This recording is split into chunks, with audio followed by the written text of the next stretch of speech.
Film की शुरुआत होती है और हमें दिखाया जाता है विलियम जो एक कंपनी के लिए काम करता है और एक साइंटिस्ट है। तभी वहाँ पर काम कर रहे सभी साइंटिस्ट को बताया जाता है कि एक आर्मी ऑफिसर की लाश को लाया जा रहा है, जिसके बाद सभी साइंटिस्ट उस कमरे में आ जाते हैं जहाँ ऑपरेशन किए जाते हैं और वहीं उस आर्मी ऑफिसर की लाश पड़ी हुई थी, क्योंकि ये लोग उस पर एक्सपेरिमेंट यानी एक तजुर्बा करने वाले थे, जिसमें विलियम उस आर्मी ऑफिसर के दिमाग से उसकी सारी डिटेल्स, उसकी यादें, जज्बात, अच्छी बुरी हर बात एक रोबोट में डालने वाला था। मतलब एक ऐसा रोबोट बनाने वाला था जिसका जिस्म तो रोबोट का होगा लेकिन उसका दिमाग, जज्बात इंसान जैसे होंगे। यहाँ विलियम का एक काफी अच्छा दोस्त भी था और उसी की मदद से वो ये सब कर देता है, यानी आर्मी ऑफिसर का सब कुछ उस रोबोट में डाल देता है। जब इनका एक्सपेरिमेंट खत्म होता है तो उस रोबोट को बिजली के जरिए ताकत दी जाती है और देखते ही देखते वो चल पड़ता है, क्योंकि उसमें आर्मी ऑफिसर की सारी यादें थी, इसीलिए वो अपना नाम सब कुछ जानता था। अब ये उनके लिए काफी खुशी की बात थी क्योंकि वो कामयाब जो हो गए थे। लेकिन जैसे वो अपना जिस्म देखता है और उसे पता चलता है कि मेरा जिस्म एक रोबोट का है, उसे काफी बुरा लगता है, वो घबराने लगता है। उसे अपना ये जिस्म बिल्कुल भी पसंद नहीं आता, तो वो मार मार कर अपना ये रोबोट वाला जिस्म तोड़ देता है और ये एक्सपेरिमेंट यहीं पर फेल हो जाता है। अब विलियम का बॉस उसे कहता है कि अगर ये एक्सपेरिमेंट आने वाले 2 से 3 हफ्तों में मुकम्मल ना हुआ तो हमें कंपनी को बैन करना पड़ेगा, जिससे जाहिर है सबकी नौकरी भी चली जाएगी और ये बहुत परेशानी वाली बात है। फिर अब विलियम घर आ जाता है जहाँ हम उसकी फैमिली को देखते हैं, जिसमें उसकी वाइफ और 3 बच्चे थे। अब ये लोग छुट्टियां गुजारने के लिए घूमने के लिए निकल जाते हैं। ये लोग शहर से बाहर जाने वाले थे और जब ये लोग सफर पर थे तो इन्हें रात हो जाती है और तभी यहाँ जोरों की बारिश आने लगती है। अब रास्ता भी काफी खराब था और गाड़ी के सामने वाले कांच से भी नजर नहीं आ रहा था, इसीलिए इनके सामने एक ट्रक आ जाता है जिससे ये बाल बाल बचते हैं। वो बचकर निकल ही रही थी कि तभी अचानक एक पेड़ पर बिजली गिर जाती है, जिससे वो पेड़ इनकी गाड़ी पर आके गिरता है। उसकी टहनी कांच को तोड़ते हुए सीधा आकर विलियम की वाइफ को लगती है, जिससे उसकी मौके पर ही मौत हो जाती है। अब इस वजह से गाड़ी कंट्रोल से बाहर हो जाती है और सीधा आकर एक तालाब में गिरती है, जिसमें विलियम के 3 बच्चे भी मारे जाते हैं। और विलियम की पूरी फैमिली उसकी आंखों के सामने ही मारी गई, जिनकी लाशों को सामने रखकर वो बहुत रोता है और सदमे में चला जाता है।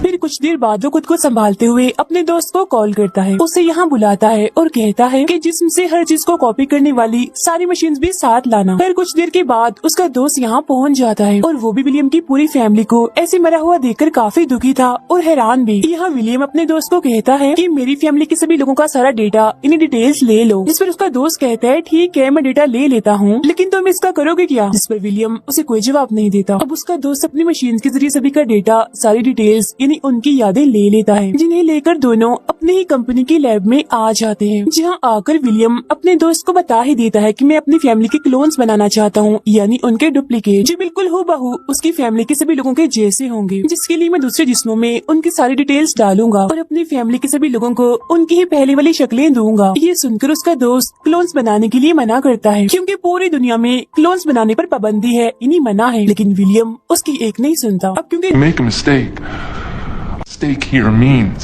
दोनों काफी अच्छे दोस्त थे, इसीलिए उसके दोस्त को विलियम की मदद करनी ही पड़ती है, जिसकी फौरनी बाद वो क्लोन्स बनाने वाले काम में लग जाते हैं। यहाँ अभी तक कोई भी ऐसा एक्सपेरिमेंट कामयाब नहीं हुआ था जिसमें किसी क्लोन में दूसरे इंसान का दिमाग और डिटेल्स डाले जाएं। लेकिन विलियम को यकीन था कि उसने जानवरों पर जो एक्सपेरिमेंट किया था वो कामयाब रहा था, जिसमें उसने एक जानवर की सारी यादें दूसरे जानवर में डाली थी। तो उसे अब भी यकीन होता है कि एक इंसान की यादें भी दूसरे इंसान में डाली जा सकती है और वो इसमें कामयाब भी हो जाएंगे। पर कोई भी पूरा एक क्लोन बनाने के लिए उसे 17 दिन चाहिए थे, लेकिन अगर कंपनी को ये बात पता चल जाती तो काम खराब हो सकता था। इसीलिए सारी मशीन्स और जरूरी सामान लेकर विलियम के घर आ जाते हैं, जहाँ विलियम अपने दोस्त को अपनी फैमिली की लाशों को ठिकाने लगाने के लिए कहता है। तब ना चाहते हुए भी उसे ऐसा करना ही पड़ता है। अब यहाँ एक गड़बड़ हो जाती है। ये दिखते हैं कि इनके पास 3 ही कांच की मशीन बॉक्स है जिससे वो क्लोन बना सकते हैं, लेकिन विलियम को तो 4 चाहिए थे। तो इसका मतलब ये था कि किसी एक का क्लोन नहीं बनेगा। इसीलिए विलियम कागज के 4 टुकड़े लेता है और उन पर अपनी फैमिली के सभी लोगों के नाम लिखता है और जिसका नाम भी आएगा उसका क्लोन नहीं बनाया जाएगा। और जब वो एक पर्ची उठाता है तो उस पर उसकी छोटी बेटी का नाम था, मतलब उसका क्लोन नहीं बनेगा। इस बात से विलियम काफी दुखी हो जाता है क्योंकि वो सबसे ज्यादा प्यार अपनी छोटी बेटी से ही करता था।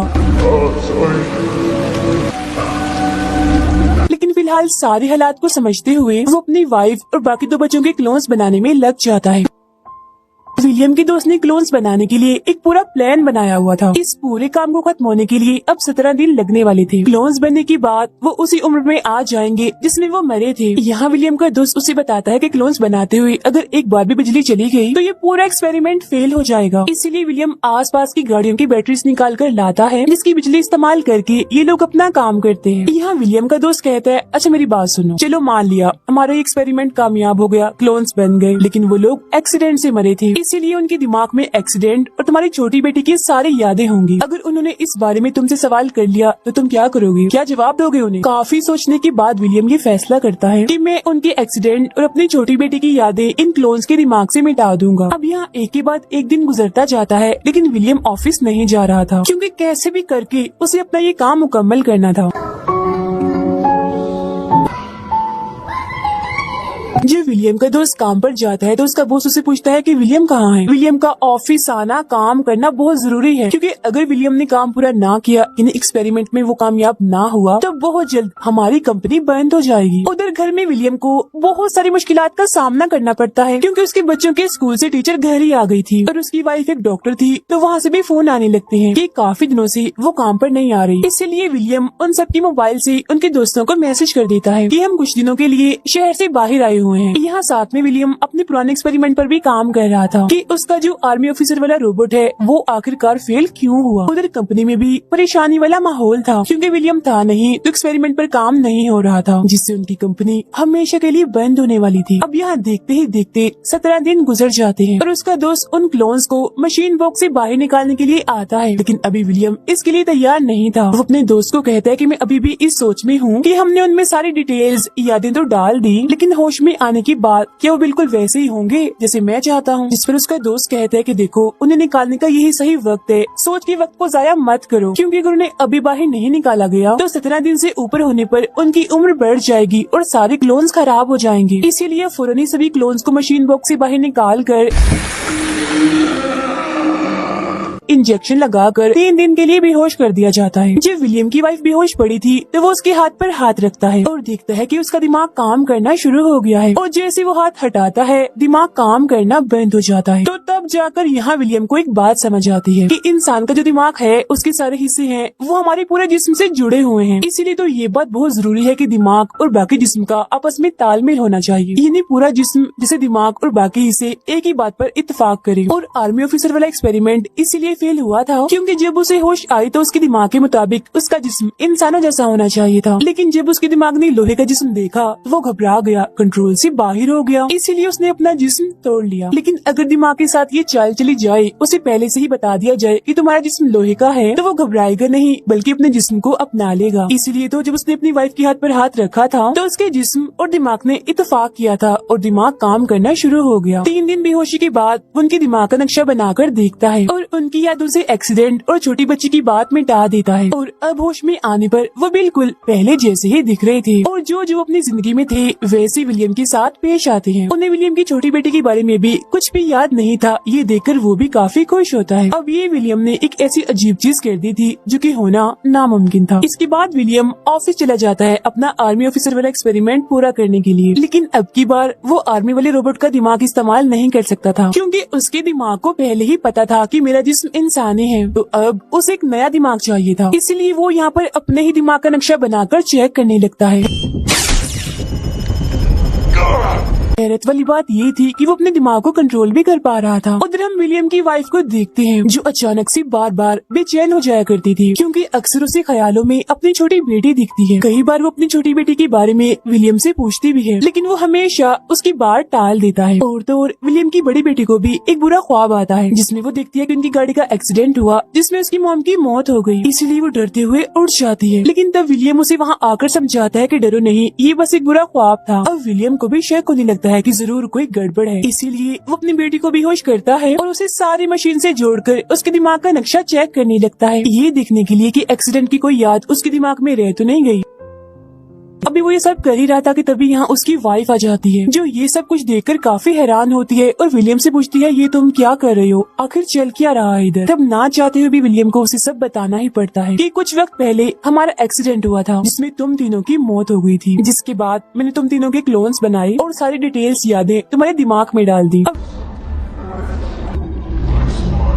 ये सुनते ही उसकी वाइफ दुखी होकर रोने लगती है। उसे ये जानकर बहुत बड़ा सदमा लगता है कि वो कोई इंसान नहीं बस क्लोन है, लेकिन अपने बच्चों को देखकर वो इस कड़वे सच को बर्दाश्त करती है। अगले दिन उनके घर विलियम का बॉस आता है और उसे कहता है कि तुम्हारे एक्सीडेंट से लेकर तुमने अपनी फैमिली के जो क्लोन्स बनाए हैं मुझे सब कुछ पता है, और अगर किसी को भी ये बात पता चली कि तुम्हारी पूरी फैमिली क्लोन्स हैं तो ये हमारी कंपनी के लिए काफी बड़ी खतरे वाली बात होगी। ये कहते हुए वो विलियम को धमकाता है और कहता है कि मुझे वो डिवाइस चाहिए जिसके जरिए तुमने ये क्लोन्स बनाए, वरना मैं तुम्हारी फैमिली को मार दूंगा। ये सुनकर विलियम उसे कहता है ओके ठीक है, तुम इंतजार करो, मैं डिवाइस लेकर फौरन आया। लेकिन वो अपने बॉस के साथ एक चाल चलता है, उस पर हमला करके वो उसे बेहोश कर देता है। उस डिवाइस को ओवन में रखकर जला देता है और अपनी फैमिली को लेकर वहाँ से भागने लगता है। लेकिन उसका बॉस अपने साथियों को भी साथ लाया था, इसीलिए वो विलियम और उसकी फैमिली को भागता हुआ देखकर उनका पीछा करने लगते हैं। और वो लोग काफी दूर आ गए थे, लेकिन वो लोग अभी भी उनके पीछे पड़े हुए थे। विलियम को समझ नहीं आ रही थी कि आखिर ऐसा क्यों हो रहा है, और फिर उसे याद आ ही जाता है कि जब उसकी वाइफ और बच्चों के क्लोन्स बनाए गए थे तब मशीन के जरिए उन तीनों के अंदर एक सिल्वर पीस को डाला गया था, और वो लोग उन्हीं सिल्वर पीस से अपने डिवाइसेस को जोड़कर उनका पीछा कर रहे थे, और वो सिल्वर पीस आसानी से निकाले भी नहीं जा सकते। अब क्योंकि उसकी वाइफ एक डॉक्टर थी, इसीलिए वो विलियम को उसके क्लिनिक चलने का कहती है, जहाँ आकर उसकी वाइफ बच्चों के जिस्म के अंदर मौजूद सिल्वर पीस करंट से जला देती है। फिर विलियम की मदद से अपना सिल्वर पीस भी जला देती है और ये लोग यहाँ से भाग जाते हैं। अब इन लोगों का एक प्लान था कि अगर ये किसी मुश्किल में पड़ गए तो विलियम के दोस्त की कश्ती के जरिए ये यहाँ से भाग जाएंगे, इसलिए लोग उस जगह पर आ जाते हैं जहाँ कश्ती थी। लेकिन फिर भी अचानक से यहाँ विलियम के बॉस के लोग आ जाते हैं और आखिरकार इनको पकड़ लेते हैं, सिवाय विलियम के, क्योंकि वो इन लोगों से काफी दूर था।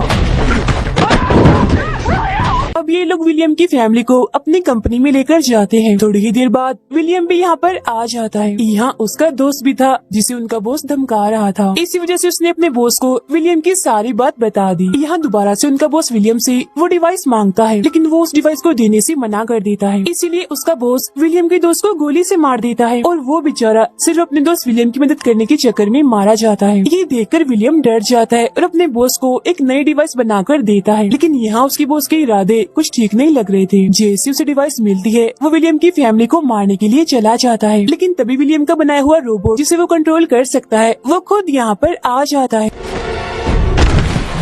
और आते ही वो एक आदमी पर हमला करके उसे मारता है। तब बॉस के सारे आदमी उसे रोकने के लिए उस पर गोलियां चलाने लगते हैं, लेकिन उस पर गोलियों का जरा भी असर नहीं होता। इस बीच मौका देकर विलियम अपनी फैमिली को छुड़ाता है और वहाँ से लेकर बाहर आ जाता है, जिसके बाद वो खुद ऑफिस के अंदर जाकर देखता है कि वो रोबोट उसके बॉस को बस मारने ही वाला है, लेकिन इधर आकर वो उस रोबोट को रोक लेता है। अब गुस्से में विलियम का बॉस उसे कहता है कि मैं मरने वाला हूँ, लेकिन मेरे बाद मेरे लोग तुम्हारा पीछा नहीं छोड़ेंगे। ये सुनकर विलियम कहता है कि हम यहाँ एक डील कर सकते हैं, मैं तुम्हें क्लोन की मदद से दोबारा जिंदा कर दूंगा, जिसके बदले में तुम मुझे और मेरी फैमिली को छोड़ दो। तब इस डील के लिए वो मान जाता है और कहता है अच्छा गुड बाय, फिर मिलते हैं। ये कहते ही वो मर जाता है। इसके बाद विलियम उसका क्लोन बनाने जाता है, लेकिन तभी उसका रोबोट उससे कहता है कि तुमने मेरे लिए इतना किया, मुझे नई जिंदगी दी, इसीलिए अब तुम आराम से जाओ अपनी फैमिली को लेकर, ये काम मैं संभालता हूँ, ये नहीं तुम्हारे बॉस का क्लोन मैं बना दूंगा। फिर इसके बाद विलियम अपनी फैमिली को लेकर वहाँ से चला जाता है। अब 17 दिन के बाद बॉस का क्लोन भी बनकर तैयार हो जाता है। ये क्लोन और विलियम का बनाया हुआ रोबोट अब मिलकर काम करते हैं। उन्होंने बहुत सारे कामयाब क्लोन्स बनाकर बहुत सारे पैसे कमा लिए, उनका बहुत बड़ा बिजनेस है। हम विलियम की फैमिली को देखते हैं जो समंदर के किनारे काफी मजे कर रहे थे। विलियम ने अपनी छोटी बेटी का भी क्लोन बना लिया था, जिससे पूरी फैमिली काफी खुश थी। उनकी खुशी को दिखाते हुए ही ये फिल्म यहीं पर खत्म हो जाती।